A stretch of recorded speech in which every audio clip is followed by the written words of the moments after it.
very warm welcome to you all. I'm Virginia Birrell, the National Executive Officer of the Australia-China Business Council and CEO of the Victorian branch. I'd like to formally welcome you to this ACBC Hydrogen Update, Seizing the Hydrogen Opportunity for Australia. I'm coming to you today from regional Victoria.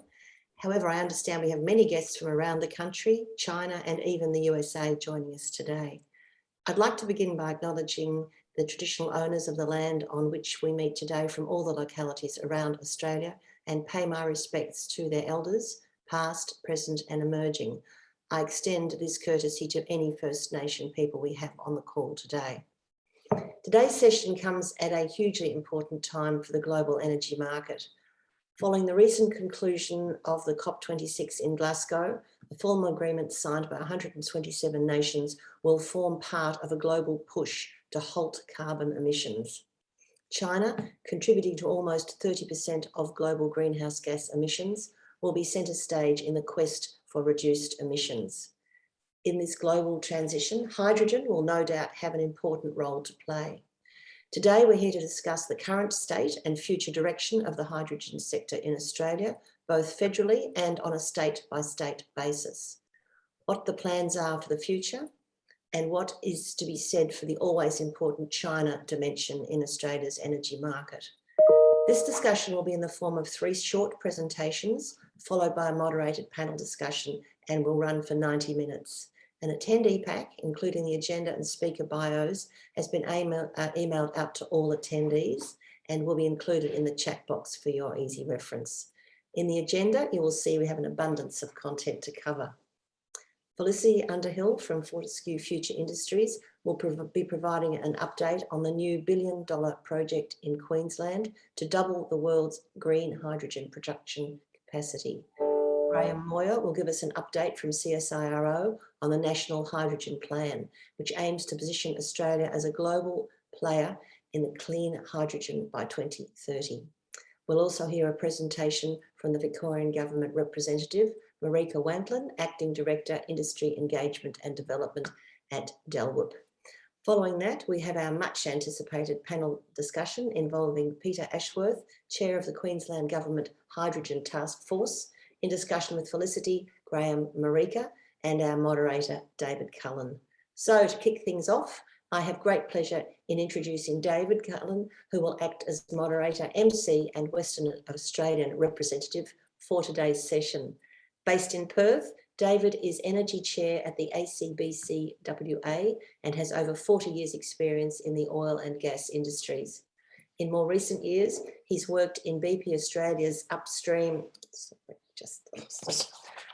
apologies, it's just disappeared off the screen. I'll find my place, David.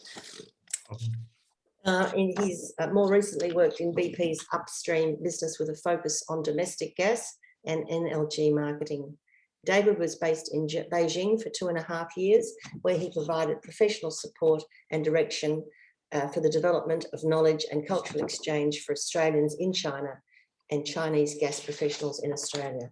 David, our sincere thanks to you for moderating today's discussion. It's such an important topic, and I'll now hand over to you to begin proceedings. Thank you. Good morning in WA and good afternoon to all on the East Coast. Thank you, Virginia, for your welcome. I also welcome the guest presenters and panel members, along with participants who have joined today's webinar. My name is David Cullen, and I will act as the moderator for today's webinar. There is an unprecedented global momentum to adopt renewable hydrogen, green hydrogen, sometimes referred to as sunshine in a bottle, in our sustainable energy future, recognizing it as critical to reduce carbon in the environment. We have a symbiotic connection with hydrogen. Hydrogen is the most abundant element in the universe. Our bodies contain 55 to 60% water, hydrogen, and oxygen. Water covers 71% of the Earth's surface, and our closest star, our sun, is 70% hydrogen. It is time we harness this abundant clean energy to improve our lives and climate. Whilst we understand hydrogen and its qualities, the main blocker to a large-scale hydrogen industry in the past has been the high cost of production, and particularly the amount of power required to make the very strong hydrogen-oxygen bond in water. Affordable, renewable energy is critical to achieving global renewable hydrogen growth and acceptance of hydrogen in our future energy mix.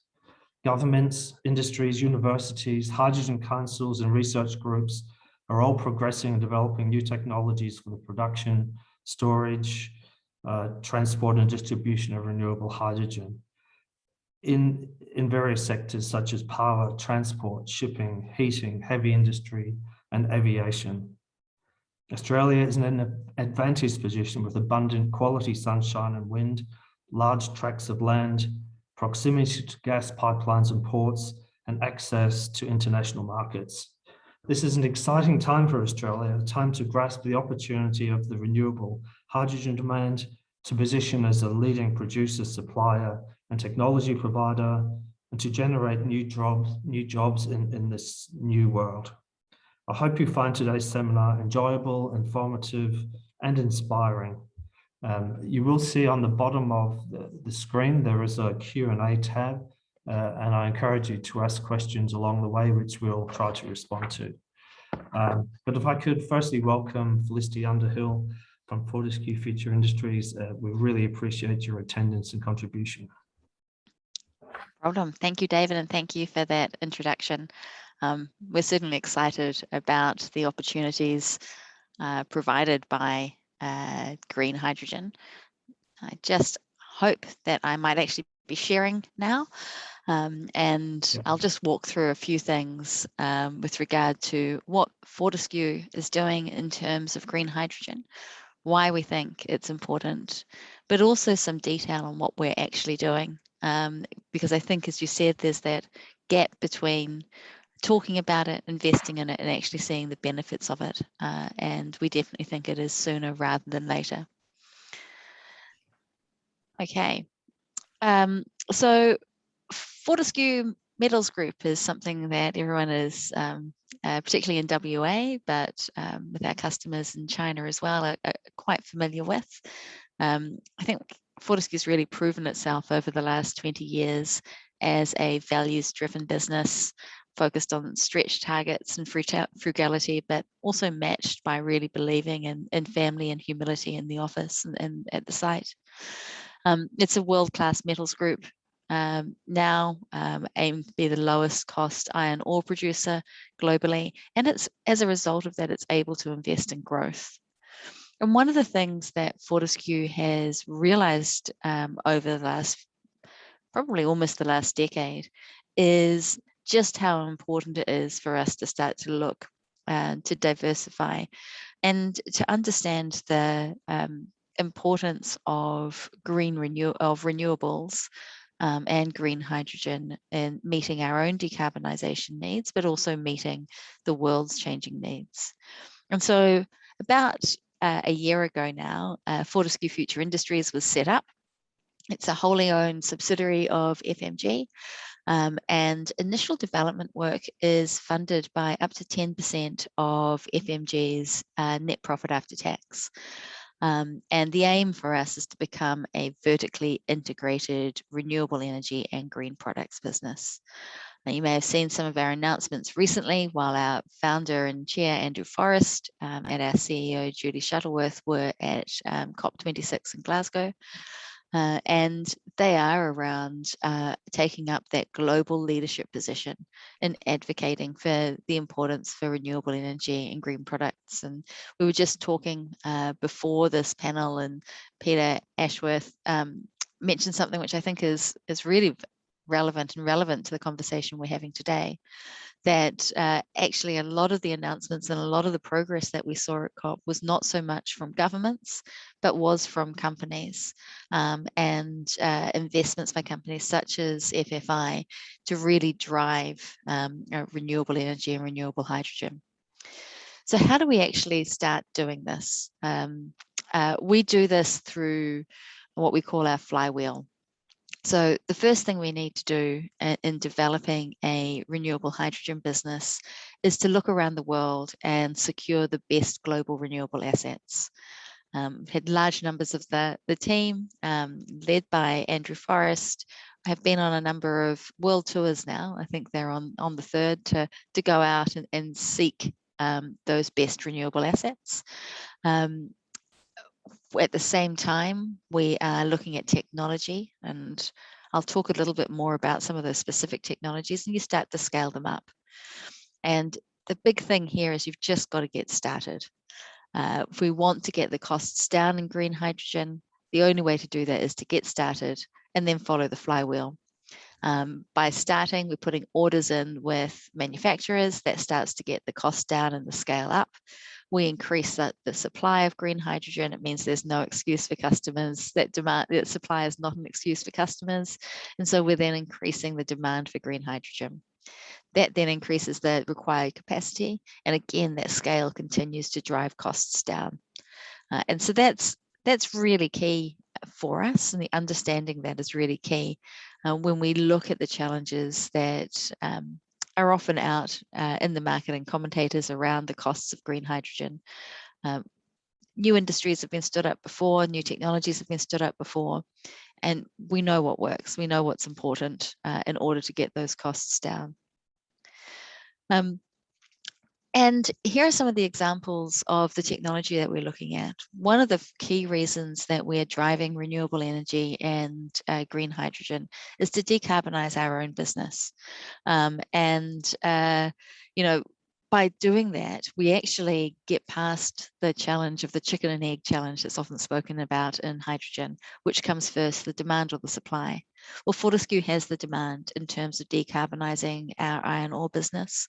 We've said we will be carbon neutral in our operations by 2030, that's scope 1 and 2, and we'll work with our customers and along the supply chain for a net zero scope 3 by 2040. Now that means we need to find ways of making that work. And we're going to do that through looking at some of this technology. We've already had successful combustion of ammonia in a locomotive engine this year, actually at the end of the last financial year. And we are currently designing and constructing marine engines in order to be able to run off green ammonia as well, really helping us make sure that that entire supply chain can be in net zero. We've looked at drill rigs and designed prototype drill rigs running off hydrogen. We have recently driven the hydrogen-powered haul truck. You may have seen some images of that being driven, and Andrew Forrest driving that recently, as well as running battery cells. And that's important, right? Because there is space for both renewable electricity, electrification of everything wherever possible, and hydrogen fills in the gaps where it doesn't work. And so haul trucks are kind of on that line. There'll be times where battery electric haul trucks are more effective and times where hydrogen powered ones are more effective. But we're also looking at green iron and green cement, and we have successfully produced a high purity iron using green processes, which is pretty exciting. Just very quickly, this chart is showing just some of the areas, and you'll see it's pretty much all of Australia where we have projects. We started very much on the west of Australia to support that decarbonisation of our own operations. But we've also made a couple of announcements recently in Queensland, where we are going to be building a 2 gigawatt electrolyser factory in Gladstone. And that's the first phase of a multi-product green energy manufacturing centre. So that'll be breaking ground beginning of next year, and we expect the first electrolysers to come off the line within 12 months after that. So pretty exciting and pretty real, right? So that's homegrown electrolysers available for us to be producing green hydrogen around Australia. We've also announced another project in Brisbane. Gibson Island is an operating ammonia plant that's currently using fossil gas as a feedstock. That's looking to close down at the end of 22. Incitec Pivot have been unable to secure a gas contract. And so rather than shut down, we're looking to see how can we save those jobs and how can we instead produce green ammonia by producing green hydrogen next door to the ammonia plant and changing out the feedstock. We're in the middle of the first study for that right now. And if that is successful, we would aim to have that up and running in 2023 as well. So these are closer numbers, and that would be about 300,000 tonnes of green ammonia a year, requiring about 400 megawatts of electricity to power the electrolyzer and the ammonia plant. And so they're big numbers, and they're sooner than I think people expect. The map looks very green. It's because we're interested everywhere. Great opportunities to decarbonize the globe with renewable hydrogen. We've recently just announced projects in Papua New Guinea and in Jordan, for example, but we've basically got teams in every continent trying to make this happen. And that's because we're all in. And we're all in because of the climate imperative, right? If you might have seen some coverage of COP26, and we're quite shy and retiring. We don't like to take much publicity, but there are some big green buses driving around London, and there are a number of billboards everywhere.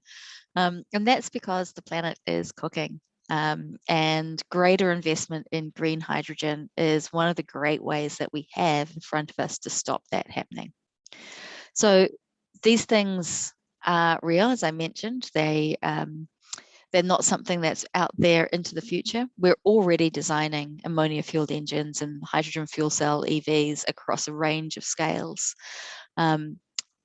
We've recently signed deals with JCB and Rise in the UK, where they're going to be looking at taking 10% of our global production. That's about 1.5 million tonnes of green hydrogen. We've also announced an investment in Universal Hydrogen, where we'll be working together with them to look at hydrogen-powered aviation and doing studies in Southeast Queensland and in New Zealand, as well as Iceland. So pretty exciting. And again, hopefully giving you to understand that this is real. I've spoken for a long time, but I do just want you to understand that green hydrogen can actually help us address potentially up to 45% of global CO2 emissions. And with the targets that we have to produce 15 million tonnes of renewable green hydrogen by 2030 and 50 million tonnes in the target thereafter, in the decade thereafter, the lack of supply of green hydrogen is not going to be an excuse for people to take it up. Thanks, David. Thank you, Felicity. Yeah, very interesting. And it's amazing you've been able to achieve so much in such a short period of time. If we could now, Graeme, if you're available now, Business Development Manager, CSIRO, Energy Missions, looking forward to your presentation. Yeah, thank you. Okay, let me just get my screen shared with you.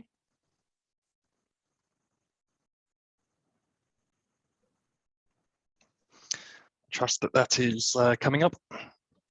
Yep, got it. Perfect. All right. Yeah, look, thank you very much, David. Thank you, Felicity, for a fascinating presentation there on FFI's projects at the moment.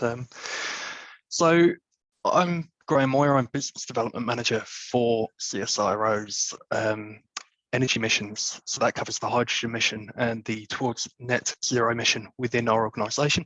I'm based over in Perth, but we're working on this across the value chain within CSIRO. So quick introduction to CSIRO, Commonwealth Scientific and Industrial Research Organisation. We've got facilities across Australia. We've got 57 sites. We've got 8 international locations that we work through as well. And we're one of the world's largest multidisciplinary research and technology organisations, covering all aspects of scientific research. I just focus for today on one of our big focus areas within the energy missions at the moment is hydrogen industry. We've been working on it for quite some time. We released a national hydrogen roadmap back in 2018. And really that was starting to scope out the potential for Australia of the use of hydrogen in decarbonisation, in getting to where we need to be to meet our obligations internationally. Following from that, there was the Australian National Hydrogen Strategy in 2019. Again, we, as a research organisation, had done quite a lot of the modelling, techno-economic modelling relating to that to highlight that this is a direction that we need to go into, to look at hydrogen as a serious energy medium for the future, and one that can present real economic benefits to Australia as well, allowing us to grow industry through this transition. The National Australian Hydrogen Strategy highlighted the need for a hydrogen mission that will be led by CSIRO. And as such, earlier this year, we launched our hydrogen mission. It's the first of 12 missions that will be launched by CSIRO, covering different sectors. And the missions are these big tools for bringing together research from across the organisation. So it allows us to delve into different bits of the research being undertaken, you know, in manufacturing, in the energy sector, in our minerals and mining groups, and bring that all together to deliver bigger projects. It also allows us to reach outside of our organisation into other research organisations, into universities, and make those partnerships with industry that drive the real change. I think Felicity mentioned that industry is really leading the way on a lot of this decarbonisation, and where we fit in as a research organisation is supporting that and helping them to get to where they need to be quicker. The big challenges, or the goals, I guess, for our mission are a hydrogen industry, a competitive hydrogen industry by 2030, and getting that cost of clean hydrogen to under $2 a kilogram. To support this, we've got 4 pillars to our mission.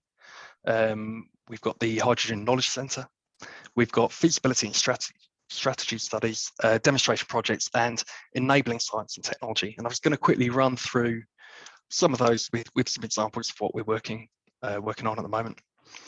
So the Hydrogen Knowledge Centre, really with the aim of capturing and promoting the hydrogen industry and the developments taking place in Australia.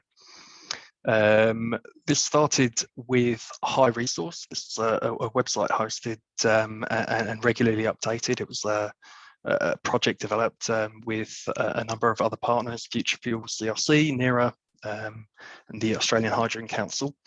And we list on that website the projects currently undertaken or planned in Australia. So it's a great resource for industry, for organisations to delve into, to get updated information on where each of these projects are at, and start making those connections for industry, allowing them to map out and get that information. We're also in the process of expanding that to outline the research projects being undertaken within institutions in Australia, again with the aim of knowledge sharing and allowing people to have access to or an understanding of who's working on what elements of the hydrogen industry and where.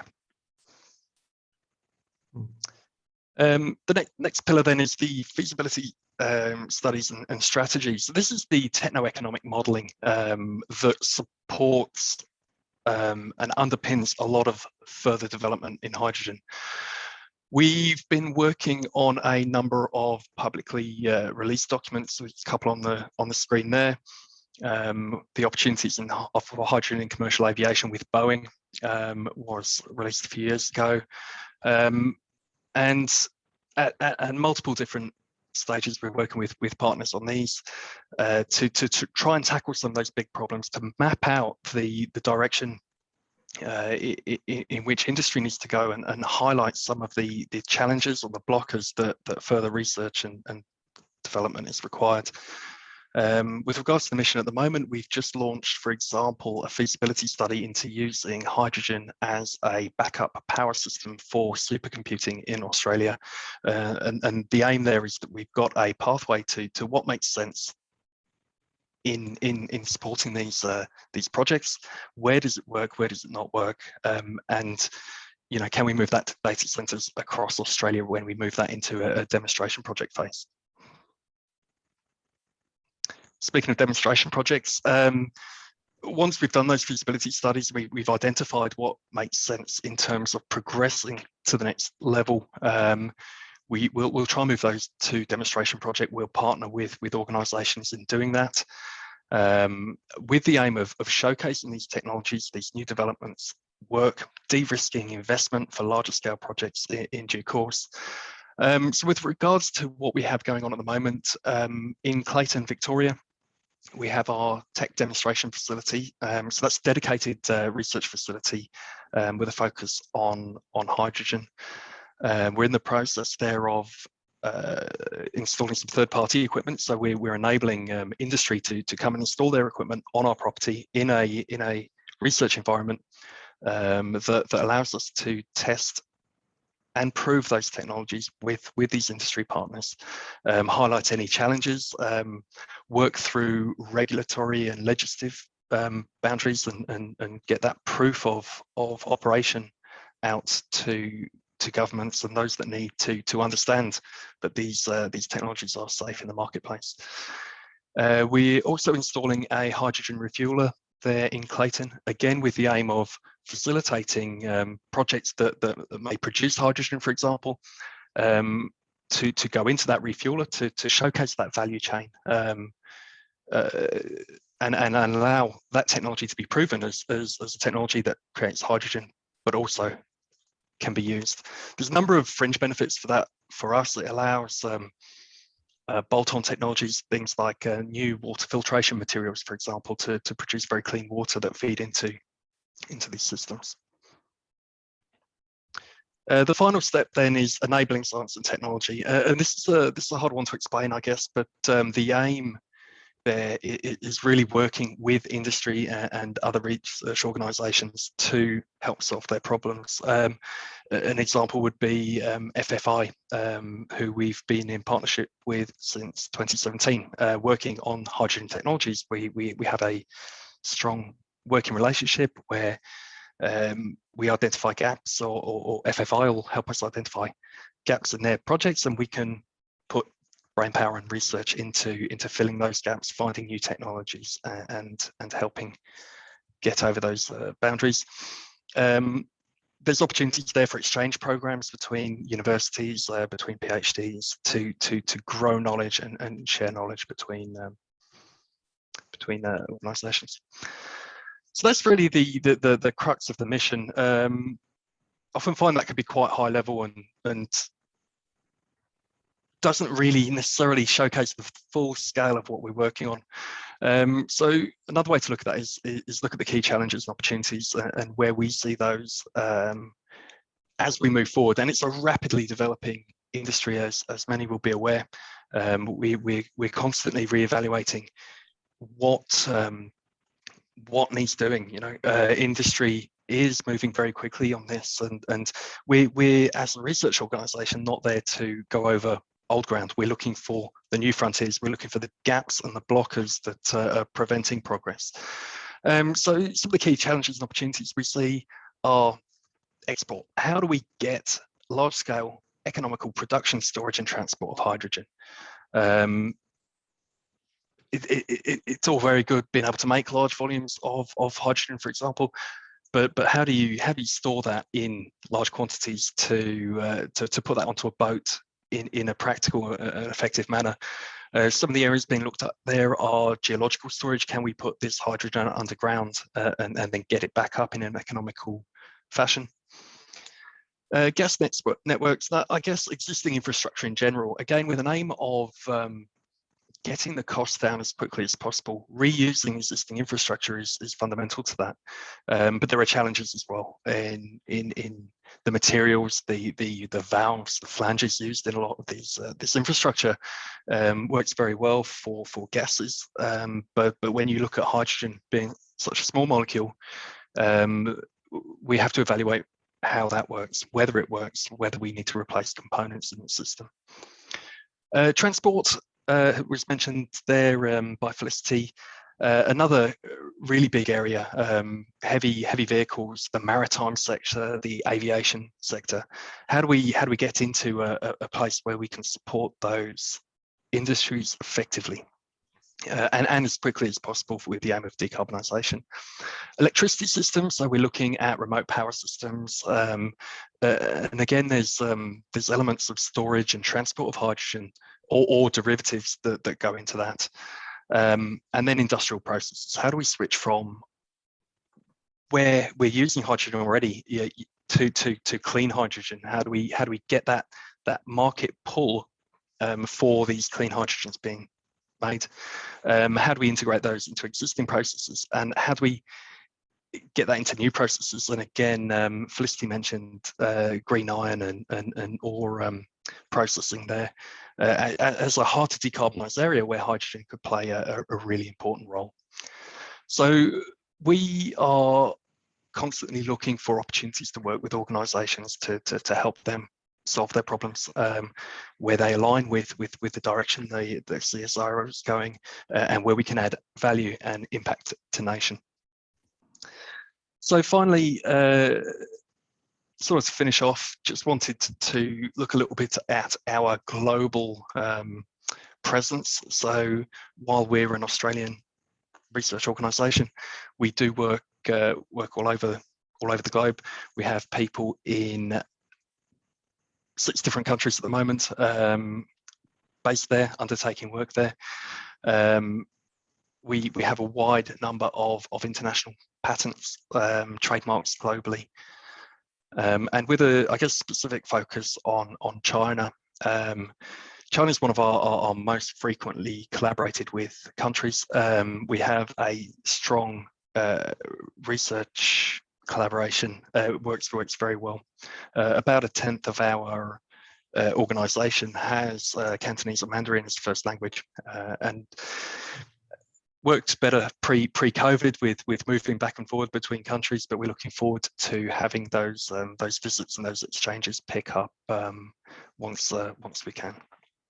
So that was a very high level run through of what we've been working on and what we're working on in that space. And yeah, happily take questions in due course. But that's me. Thank you very much. Thank you so much, Graeme. Very interesting, and I think you've got a great job. That's good. If we could, Marika Wanklyn will be speaking next, Acting Director, Industry Engagement and Development, Department of Environment, Land, Water and Planning with the Victorian Government. Thank you, Marika. Great, thanks so much, David. Yes, as mentioned, my name is Marika Wanklyn, and yeah, within the Energy Group of the Victorian Government's Environment Department.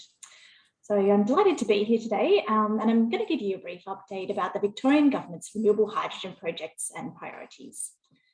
Just firstly, I'd like to acknowledge the traditional owners of the land on which I'm joining you from today, which for me is the Wurundjeri Woiwurrung people. I pay my respects to elders past, present and emerging. So basically what we've got here is, and as many of you would be aware, Victoria has legislated ambitious clean energy targets, and the transition to a cleaner energy future is well underway as we move towards our 50% renewable energy target by 2030. Last November, the Victorian Government invested $1.6 billion in funding to support a clean energy future, and that was a record investment that we've made.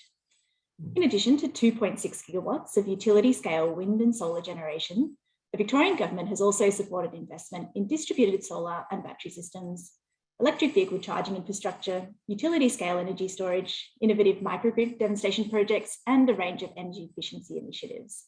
And increasingly, it's focusing on renewable hydrogen. So this has led to the development of the Victorian Renewable Hydrogen Industry Development Plan, which was released in February this year. Next slide, please. Thank you. So the Victorian Government has a vision for renewable hydrogen to be a part of our clean economy and the transition to a net zero emissions future. So as you're no doubt aware, renewable hydrogen offers some enormous potential as a clean and reliable alternative to natural gas, transport fuels and industrial feedstocks. And of course, it could fuel the next phase of the global transition to clean energy. Victoria has many distinct competitive advantages in developing a thriving renewable hydrogen economy.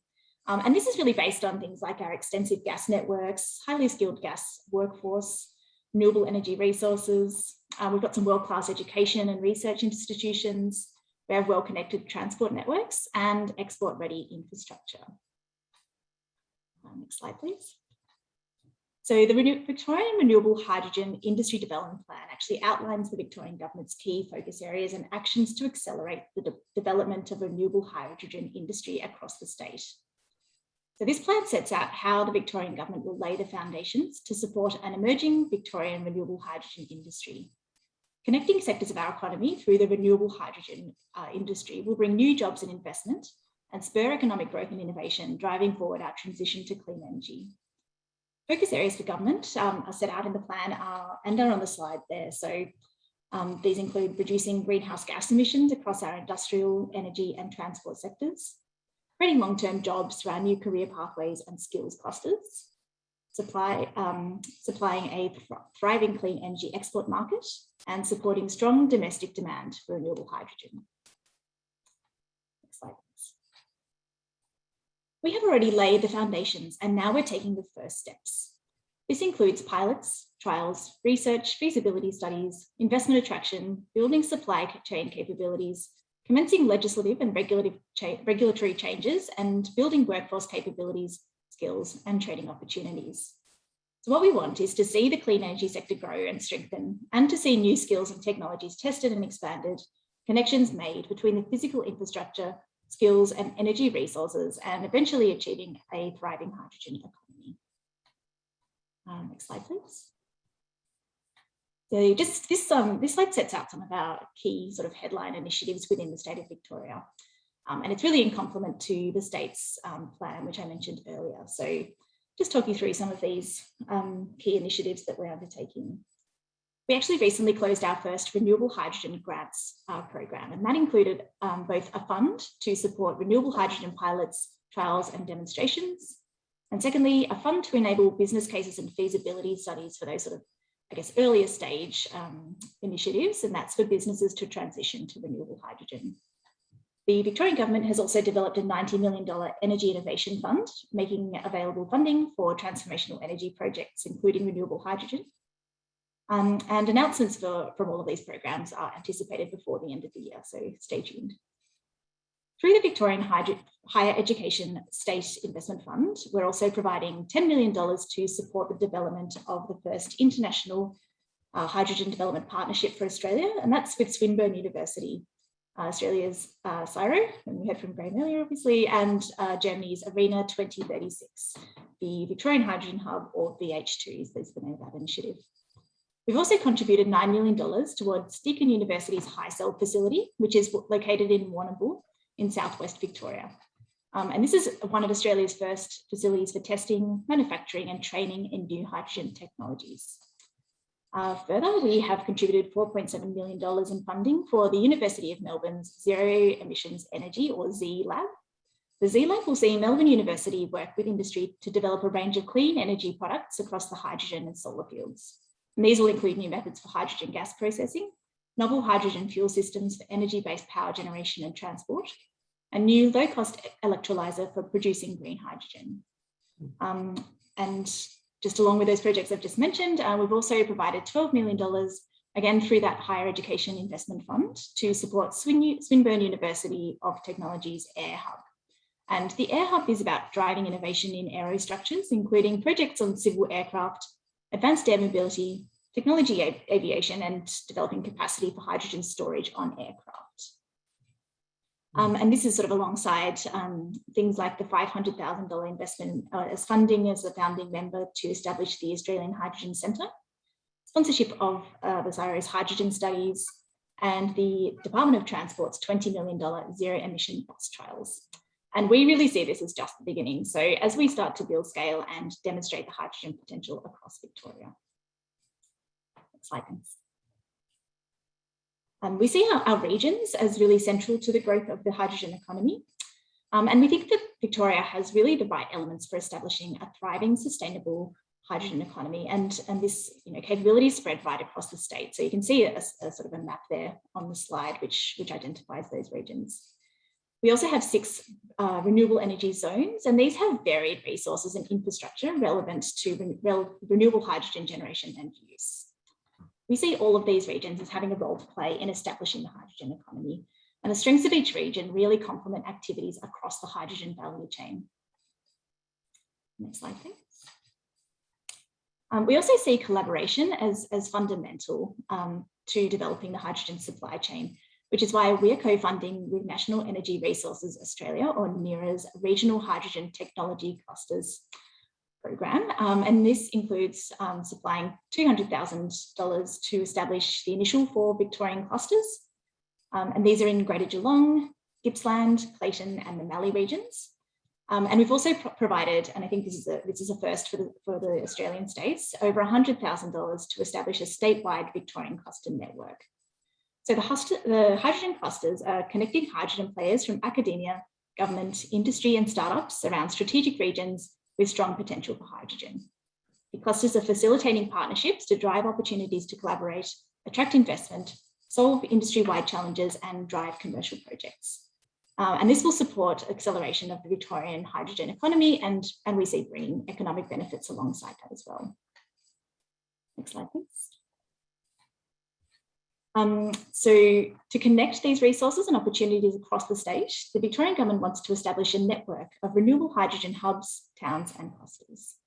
This will help us build both export and domestic demand at the same time, so we can scale up our hydrogen economy more quickly.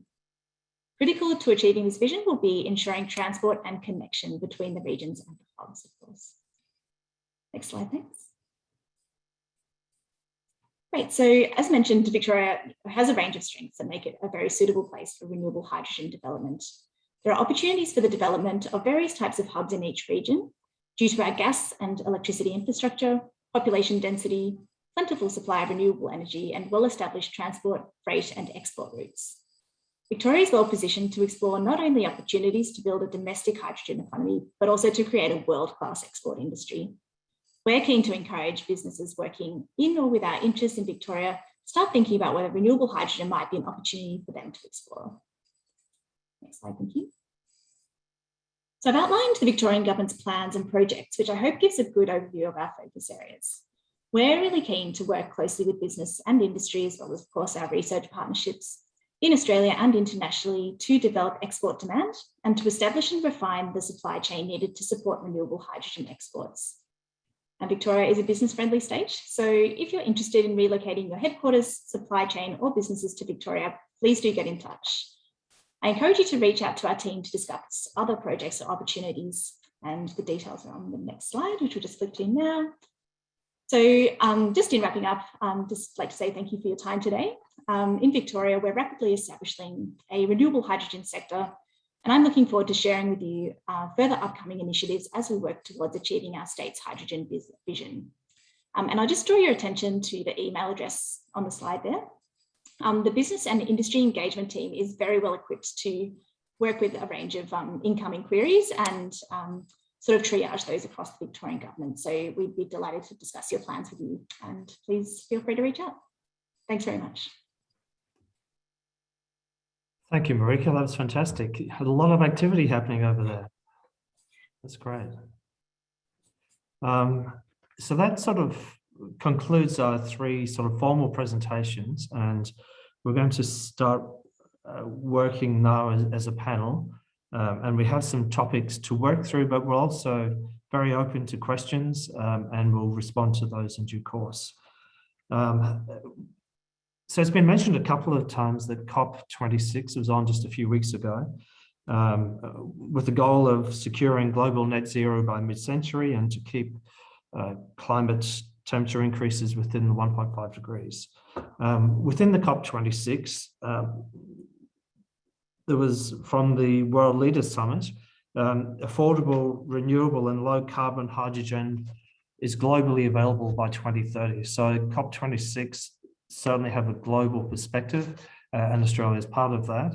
And as part of their metric, they want to invite the International Energy Administration, the IEA, working in collaboration with IRENA, to lead assessment of global progress. So Australia will be feeding into that, and you know, it's fantastic that we're achieving so much so rapidly. Does anyone have any comments on COP26 or any of your takeaways? I can jump in a little bit. I suppose one of the things that I thought was quite significant was the India commitment to their sort of net zero to 2070 for such a country, I think is really encouraging. I think as Felicity mentioned and flagged the role of industry through my patron at UQ, Andrew Liveris, a lot of the work the B team was doing that they were hosting there, I think is encouraging. Also, not to mention the global methane pledge, which obviously Australia didn't sign up to, but I think that idea of 30% reduction in 10 years, because we know how, the impacts of methane is something, and the $130 trillion pledge for financing. I think all of those are quite encouraging. And then the other thing for me as a researcher talking here is the idea of revisiting these annually rather than waiting 5 years, because I think that actually really allows us to think about implications, how countries are going, what other opportunities might emerge. And as even we think about hydrogen as an emergent, not that it's been around for years, but this sort of scale that we're talking about, just revisiting where are the breakthroughs. And I think one of the things we hear today is that collaboration, not only across Australia, but internationally. And so I think it's really exciting to have this Australia-China conversation as well, because we collaborate. So that would be just some of my thoughts, just to kickstart. Thank you. Thank you, Peta. If I can just do a quick introduction. So Peta is Chair in Sustainable Energy Futures, University of Queensland, and Chair Queensland Government's Hydrogen Taskforce. So yeah, you're right in the middle of all this. I love, David, I love being on panels with Peta. Peta's one of my favorite people in the hydrogen industry. I have a lot of favorite people in the hydrogen industry, but Peta's definitely one of them. I just kind of backing, I think, your question around COP and, what we can do to use that to actually really drive the industrialization and commercialization of hydrogen. Industry really did have a big role to play in it, and there were a lot of voices there, particularly driving green hydrogen and hydrogen made with renewable energy. The Green Hydrogen Catapult was a group of companies that came together just last December. And at that point, they saw a target of 25 gigawatts of electrolyzers by 2026 as their target. Less than a year later, they've updated that to 45 gigawatts in that same period. So by 2027, there should be 45 gigawatts of green hydrogen capacity. And that was, it's a commitment by a group of members under the Green Hydrogen Catapult, which is massive, right? It's so much bigger than anything that had been seen previously. And I think just every time I see more of these reports coming out, the charts are all moving to the left, right? They're all going faster and they're all going harder. So that was pretty cool. Fantastic. I mentioned the IEA, the International Energy Agency, earlier. I can recommend checking out their website. They have a number of documents. They do very detailed analysis, global analysis using intergovernmental departments. And I would suggest like the future of hydrogen analysis. They have a roadmap for the global energy sector and the global hydrogen review. A good document to have a perspective of what's beyond 2030. If I could provide a little bit of an overview of WA, because WA is absolutely on the hydrogen juggernaut, very active.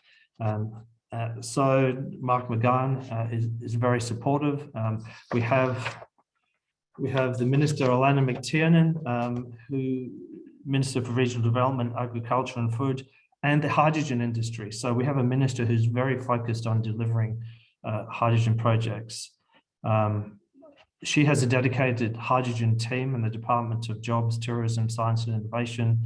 And they established the WA Renewable Hydrogen Council in 2018, which includes leading industry players in WA.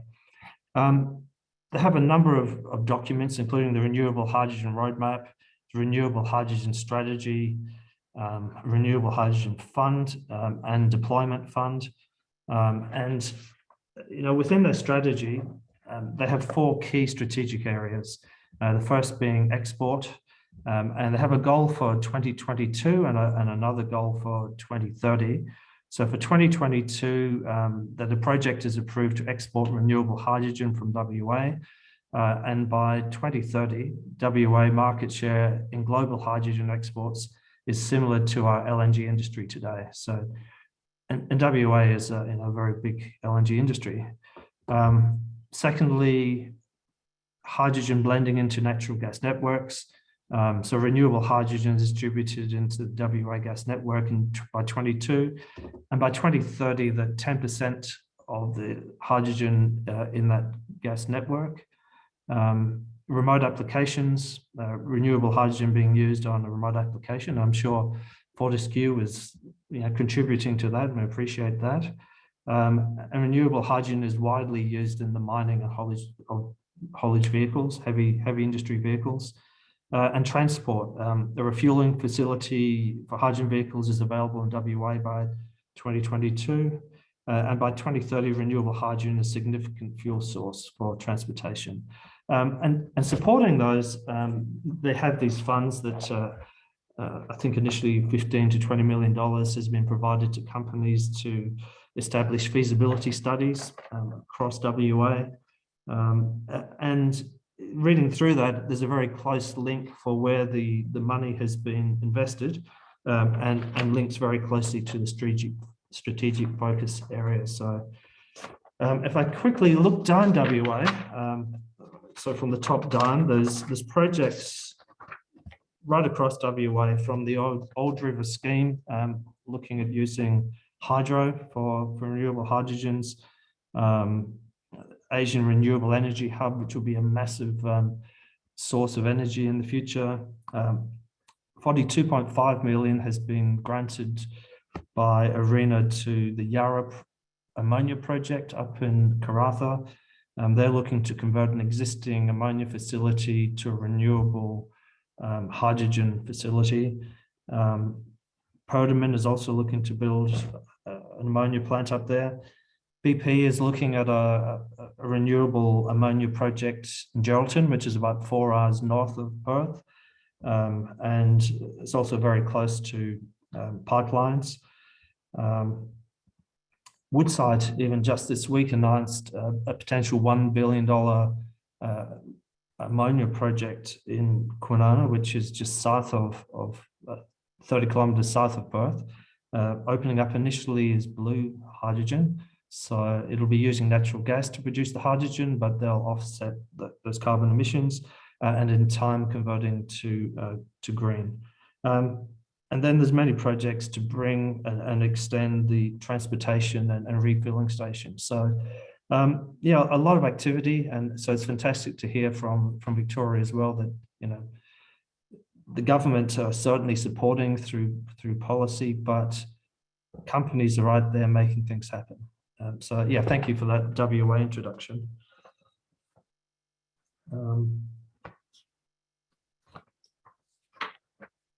So there's a number of topics that have been raised as we've been talking, and technology, Felicity raised in your presentation. Who do you think currently is the technology leader globally? Is the one that stands out to you? In terms of companies or countries, do you think? Countries.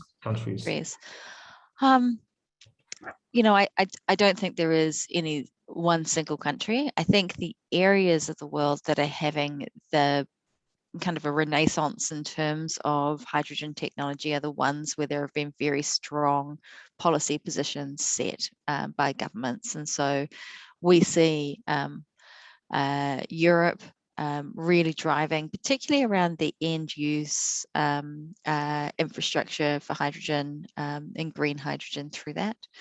California's been quite an interesting location for hydrogen over the years. Some of the first hydrogen refueling stations were there. And then it's the typical countries who have been looking at revitalizing industries such as, you know, transport and car making and truck making, etc., who are doing a lot of work on this. So China is right up there. The ability to get trucks out of China, the hydrogen trucks, has really led the way, and that has been something that has slowed us down in Australia and in New Zealand for some time, is because most of the big OEMs who were looking at hydrogen powered trucks were not considering making them for Australian roads. And yet the work that Hyzon has done with Chinese manufacturing as well, initially has really helped that. So I think those sorts of partnerships are the way that we can benefit from this technology plays around the world.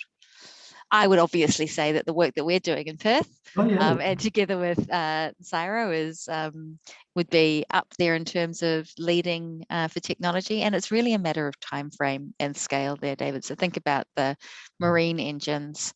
The big ship manufacturers globally were looking at having their first available in the late 20s, 2030, to be able to have ships running off ammonia. We're going to have a ship on the water by 23. So, it's that imperative to move quickly.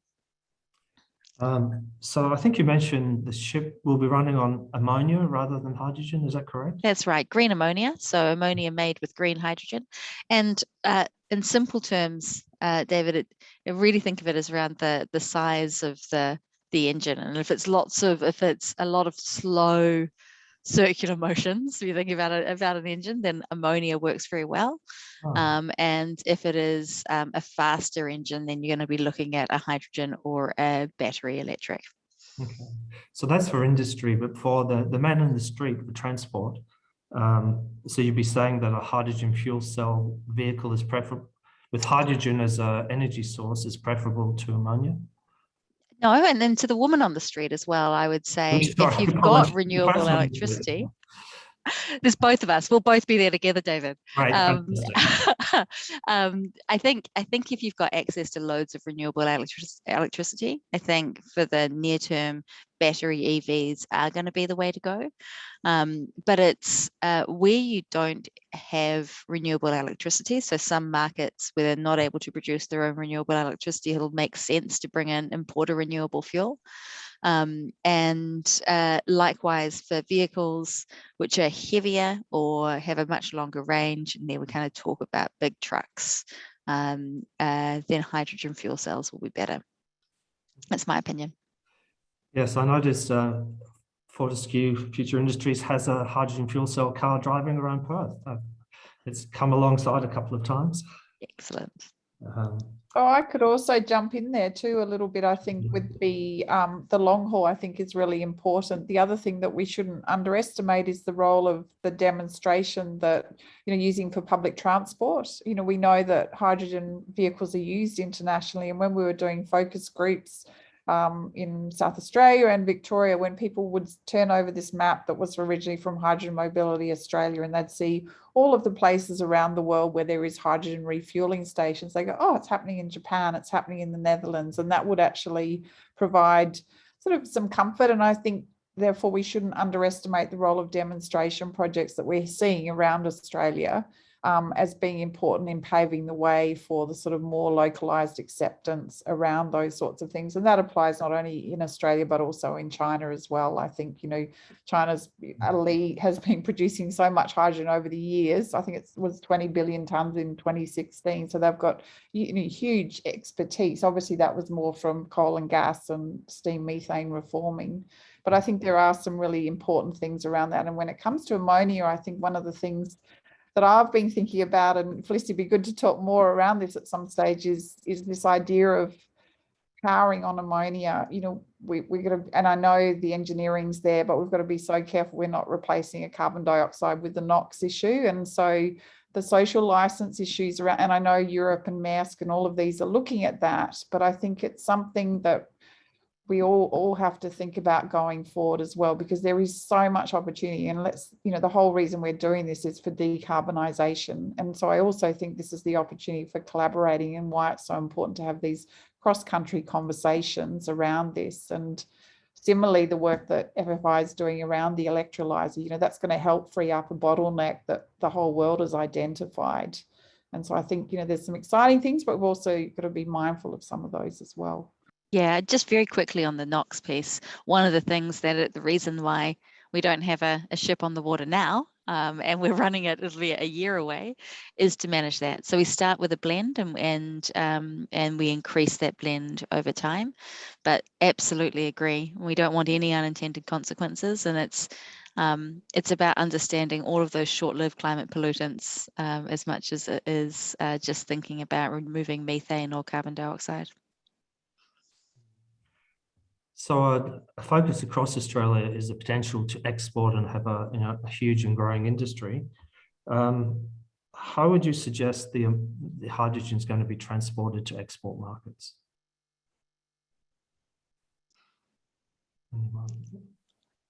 I'm talking a lot, but I can jump in there. Right, Feel free to, everyone else can disagree with me. You're more than welcome to. I think there are multiple carriers in the market for this. Ammonia makes a lot of sense right now because people know how to handle ammonia. There's ammonia ships that are available. It's one fewer new technology to deal with as we go through the process. As the scale gets up, liquefaction will become more and more interesting. We do need scale to make liquefied hydrogen really relevant. You know, that there's a lot there that needs to be worked on to be able to, how do you keep it at that almost absolute zero for the amount of time you're traveling across? I'm not discounting MCH toluene. Customers are interested in that. Customers who are likely to have to continue to transport the hydrogen around their home countries. It makes it easy that they can transport that and then rehydrogenate it at the site for refueling. But then I'm also really interested in some of the work that is happening here in Australia. I think we might have some of the Lavo guys on the call, working with UNSW on metal hydrides. And I think, you know, working on that is going to be one of the things that helps make this move from just an export play to something which really makes sense for domestic and remote applications as well. Apologies for my limited knowledge, but metal hydrides are a metal structure that can absorb hydrogen. Is that correct? And then the hydrogen, it can be transported as a solid, and then that hydrogen released with heat at another destination. That's right, Graeme. Is there anything that you would add to do that? That's very much my my understanding. I guess I work with a large number of very, very smart people who could give a very, very detailed response to that. But ultimately, that's the crux of it. Okay, great, thank you. So earlier we mentioned aviation and aviation fuels, potentially synthetic fuels made from hydrogen. I'm just wondering if you can comment on the status of that and how quickly that could be progressed. I can add a bit of thought there. Making fuels is not a new technology. I think a lot of the processes were developed during the Second World War for nations that didn't have access to fuels and had to make aviation fuels and maritime fuels from coal gasification, for example, and things like that. So the science and the ability to do that is well understood. I think one of the challenges there is more a cost barrier.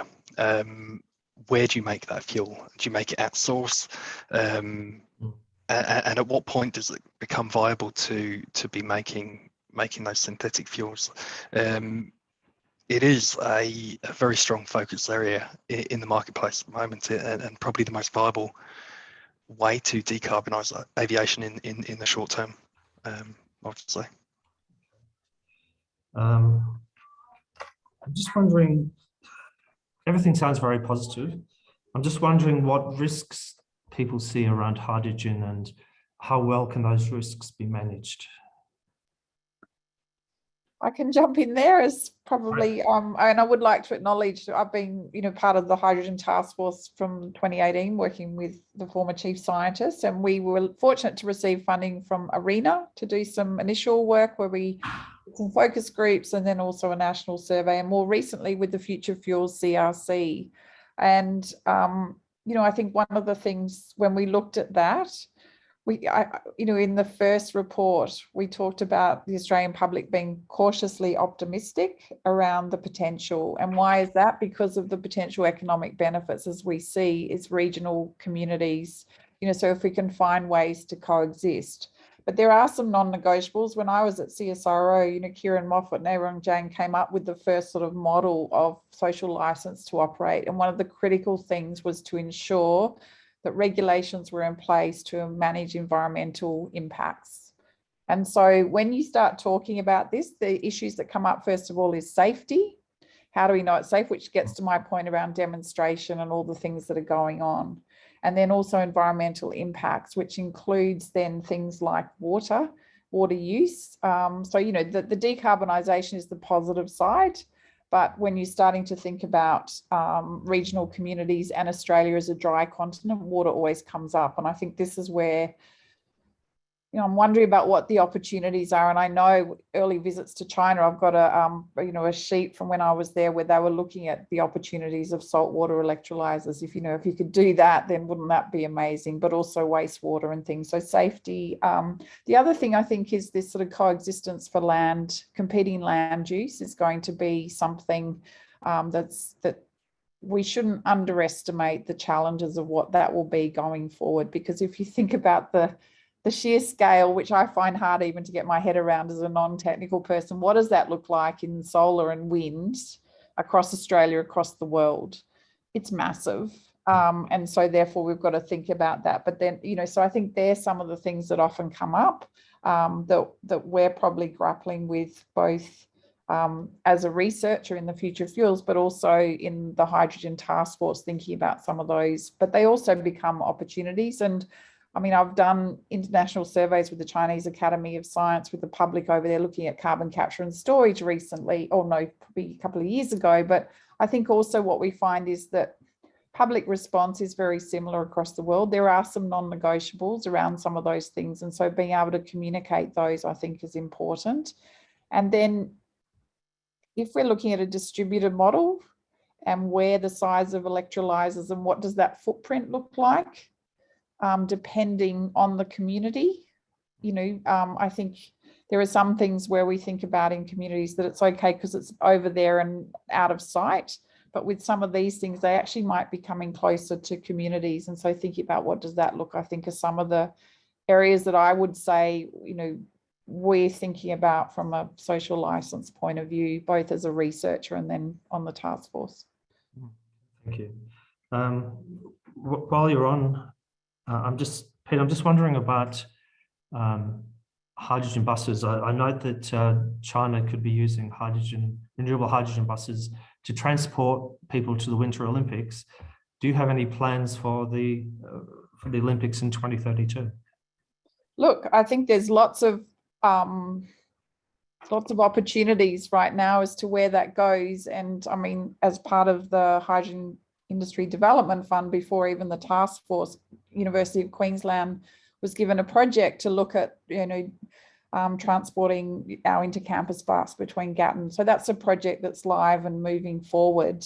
Queensland government, like others that we've heard today, have invested in fleets. We've got hydrogen powered fleets. I was fortunate to drive a beautiful fuel cell vehicle the other day, and it was fabulous. So I think there's some real opportunities. At the moment, Queensland's heavily ensconced in developing its 10-year energy plan, like we've heard today, this idea of, what are the strategic opportunities. And I think one of the things through the Queensland Renewable Energy Zones at the moment that's out for comment, and even, the work with what's happening around different precincts, is really thinking of the systems approach to think about what that could look like. And so therefore, buses are one component, if we're thinking about Olympics, but what are the other opportunities when we've already heard around domestic use, around decarbonisation out in the mining areas, or what can we do more broadly in our precincts and hubs, whether it's Gladstone, Townsville and the different ports. So I think there's a lot of opportunity.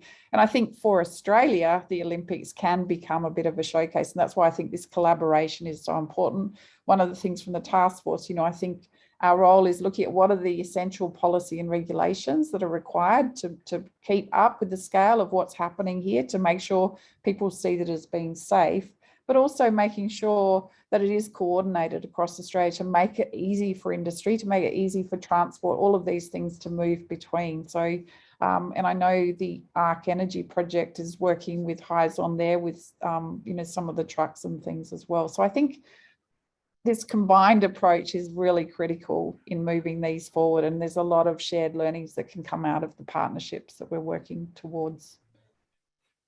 Thank you for raising the topic of water resource, because a few participants have asked that question. So I understand to produce 1 kilogram of hydrogen, you need 9 kilograms of water. Is that correct? I mean, that's a number I've seen. If it's pure water, I guess if it's water that needs to be purified, maybe it will take more than that. So yeah, so does anyone see water as a real challenge? I know we're a very dry country. Listen, it's something that we really need to make sure that we manage, that we listen to those concerns, and that we ensure, if we say that we're producing sustainable, green, renewable hydrogen, that we are using a sustainable, renewable source of water for that as well. One where we're not competing for allocations, you know, with farmers or other communities is really important. Now, the great thing is you can use seawater and go through a desalination process in order to do that. You know, there are other sustainable sources of supply even in Australia, but that is a key part of the question, and it needs to be part of, in my mind, the certification that comes through as well. So there's a lot of work that's happening at the moment around certification of hydrogen. They talk about it as guarantee of origin. What has it been made from? Has it come from a fossil fuel? What is the carbon footprint of that? What is the gross carbon footprint? And then what is the net carbon footprint? And how are you offsetting it? Or how are you capturing the carbon? You know, it's a whole lot of this stuff that's happening. From a renewable perspective, it won't be the first thing that's included in a certification scheme, but I think it's an important thing to be included down the track to be able to give customers the sense of certainty that they're buying a sustainable product. There aren't any nasty unintended consequences, as Peter was mentioning earlier. Right. No, thank you so much.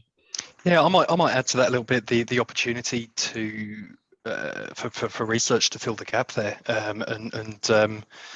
I know through our materials division that there are new materials being looked at that can filter water so that you're not necessarily using premium clean water. You can look at other streams of water to effectively recycle that water for use in electrolysis. So there's opportunities there to develop new technologies to help that challenge as well. Okay, great. Thank you, Graeme. I guess that's where we've seen learnings from unconventional gas, what they've done with water. I mean, there's a lot of experts on the line here that could talk to those. I think the other thing that often comes up, which from the point of view of moving forward, is the efficiencies of desalination and how that plays into the whole role. And I think this is where research and innovation could be so helpful too, because we've got to make sure the side effects of desal, you know, what happens with the brine and so forth, how can we think about those? But then also I think and this is the other challenge that came up early on, is the discussion of co-location. Do you co-locate near the water or do you co-locate near the electricity? And this movement and all of those things takes energy, which takes water, which all of the, you know, so it is, I think, as Felicity said, the certification scheme will actually make that very transparent. One of the things when we talked to, I think I was remembering in South Australia, it was very much about, well, if we're end up exporting our hydrogen, are we exporting our water resource, you know, and then they're going to crack, you know, and so that was an interesting, you know, sort of lay public's consideration around it. So I just add that in for sort of something to think about, I suppose. Thank you, Peter. Marika, if I could ask a question about Victoria, what do you see as Victoria's key advantage in a global hydrogen economy? Yeah, sure. Thanks, David.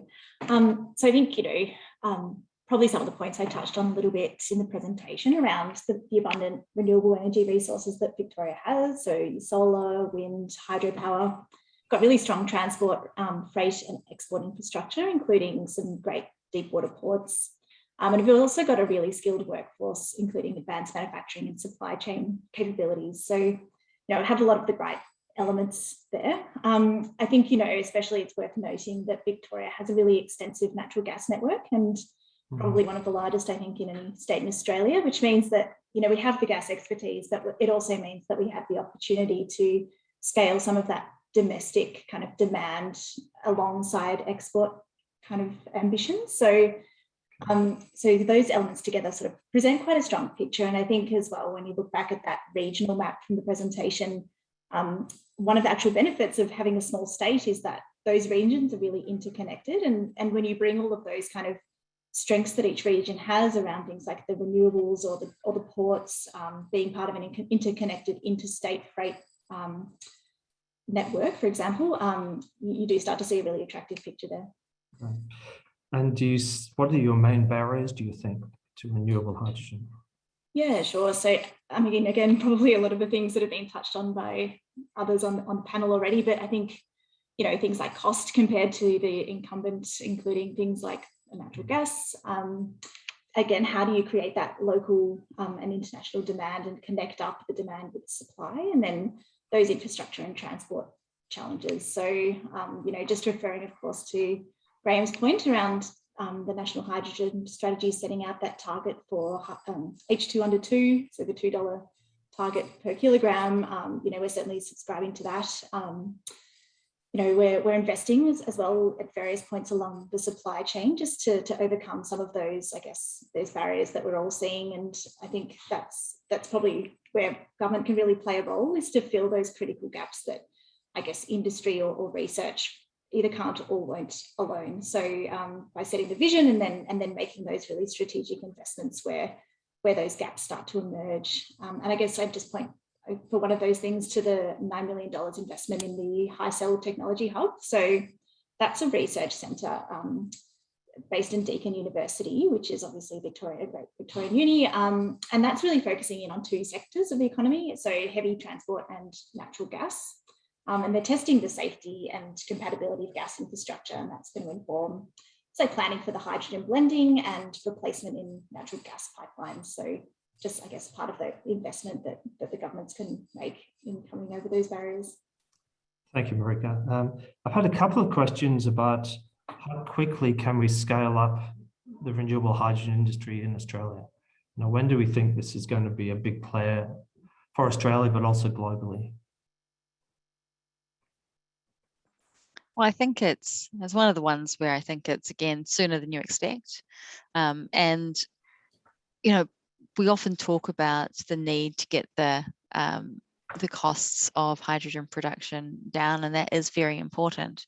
But the only way we're going to get those costs down is by doing it, right? We don't wait until 2030 and think that magic has happened and costs are suddenly at $2 or below a kilo. We need to make some early investments. We need to learn. We need to get scale up. And I think actually, for me, I trust that industry is going to do that. Where I think the real help can come is on the demand side piece, especially domestically. Now, we talk about export, but domestically in Australia, yes, electrify everything. And as we said before, there are places where hydrogen really fills in the gaps. And one of those is with displacing diesel. And in order for hydrogen to get a fair go in being able to help farmers, industry, others who are using all of the diesel, you think about mining and the like at the moment, we have the fuel tax credit, which is basically the diesel rebate at the moment, which is $8 billion a year. And we're not putting anything like that into supporting hydrogen. So, it is one of those things that if we want to help people make that change, if we want to do that, industry will do what it can to get the costs down. But I think we do need to really support the demand side in order for Australia to get the full benefits that there are from hydrogen in Australia. Thank you. If we could have a look at China for a little while.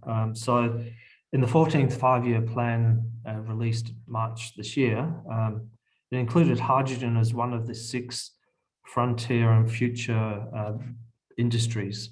And if something appears in the 14th five-year plan or a five-year plan, it usually means it's going to happen. And along with that, President Xi's pledged greenhouse gas emissions would peak before 2030. So China is already the largest producer of hydrogen.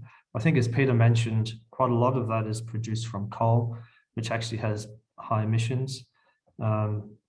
So they can certainly benefit with renewable hydrogen.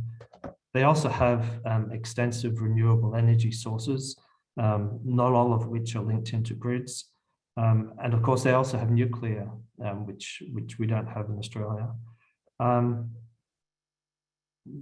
Do you see China as being the biggest market for renewable hydrogen in the future, given they've got to make the biggest change in terms of emissions?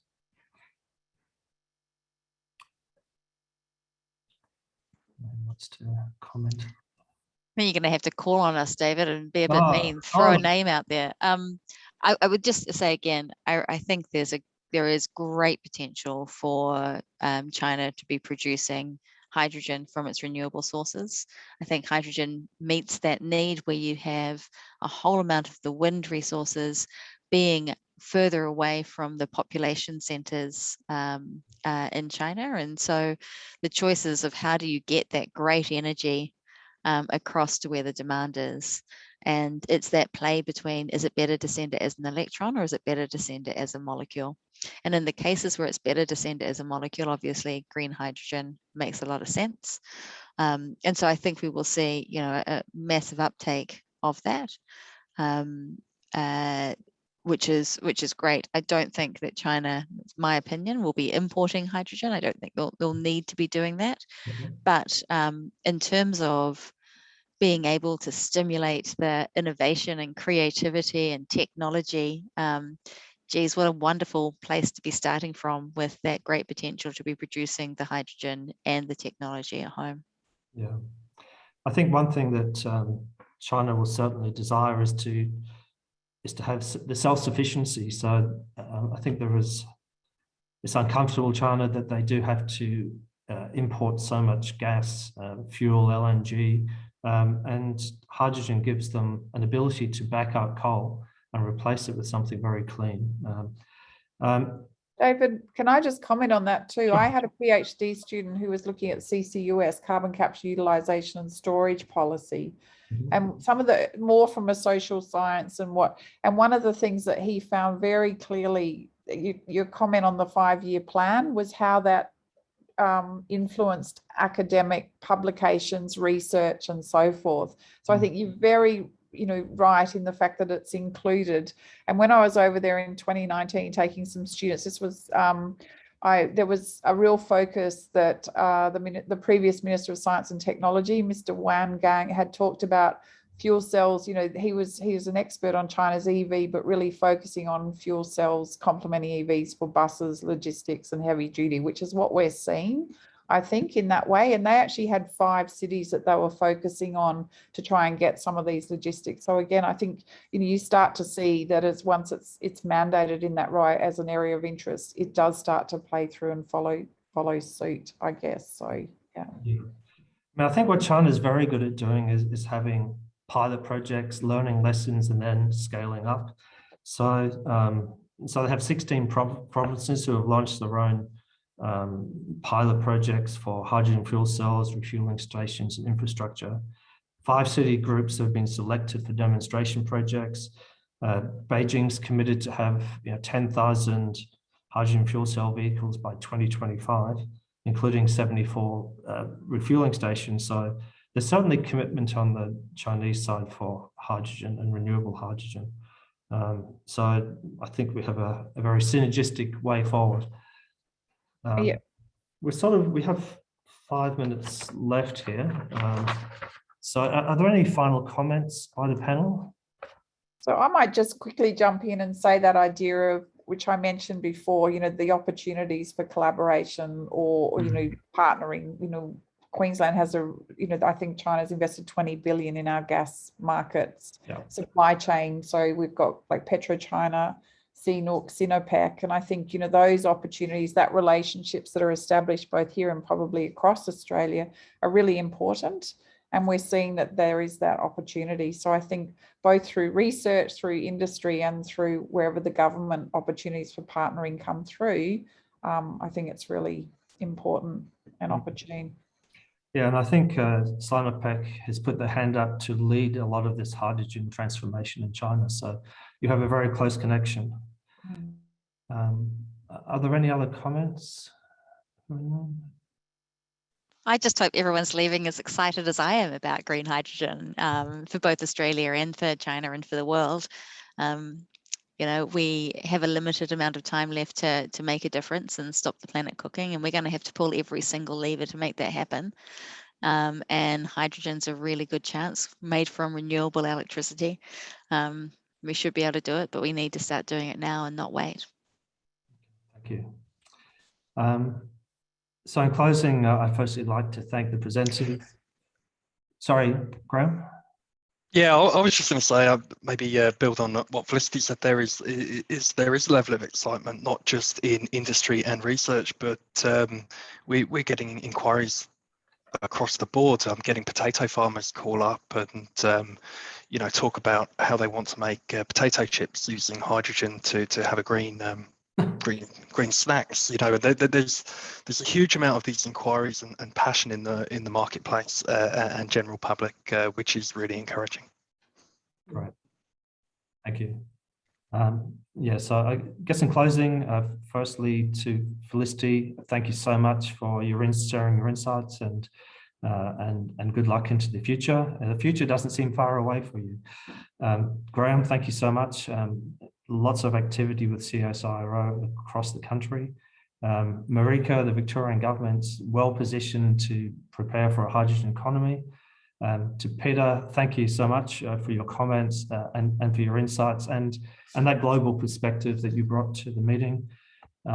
Virginia, thank you for your opening and I'll thank you for your closing now in time.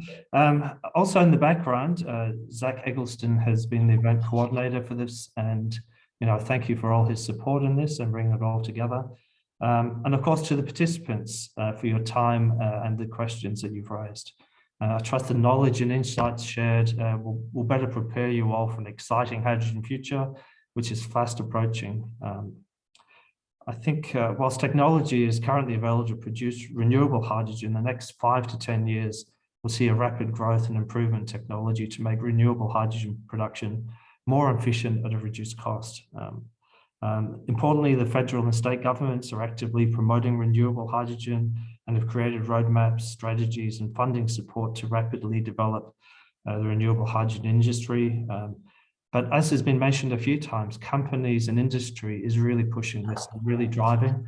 And when I speak with people within the industry, they are very excited about this. This is a really positive thing. China, of course, is going to be looking to reduce their carbon emissions. And from what I've read to date and from today's discussion, there's a lot of activity. And I'm sure, I think one of the Chinese hydrogen councils has suggested they'll have 10% hydrogen in their energy mix by 2060, which is a massive amount of energy and hydrogen. But there still are challenges and there's still things we need to work through. And you know, we've got to be transparent and open to make this a safe industry and an economical industry. But I do look forward to driving a hydrogen fuel cell vehicle. As a matter of interest, Peta, was it really quiet?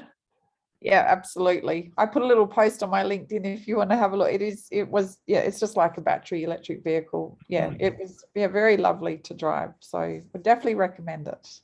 I understand Toyota plan to have them released in Australia by 2024. So hopefully, and that's why the refueling stations are really important as well, that we need to have them across. And so what's going on, you know, all the way along the East Coast, I think, and wherever is going to be really important for that, because it opens up such opportunity for long haul transport. Yeah. Fantastic. So thank you all again for your attendance and your participation. It's very much appreciated. And Virginia, I pass back to you. Thank you so much, David. So to Felicity, Graeme, Marika, Peta, and of course, David, our expert moderator. Thank you so much. It is totally inspiring. And one of the most wonderful things I do is running for the branch in Victoria and CEO nationally is being a catalyst for this sort of discussion, to have such wonderful people together on such an important topic. So we really value your expertise, your sharing of your knowledge, and we're grateful to our guests also for attending.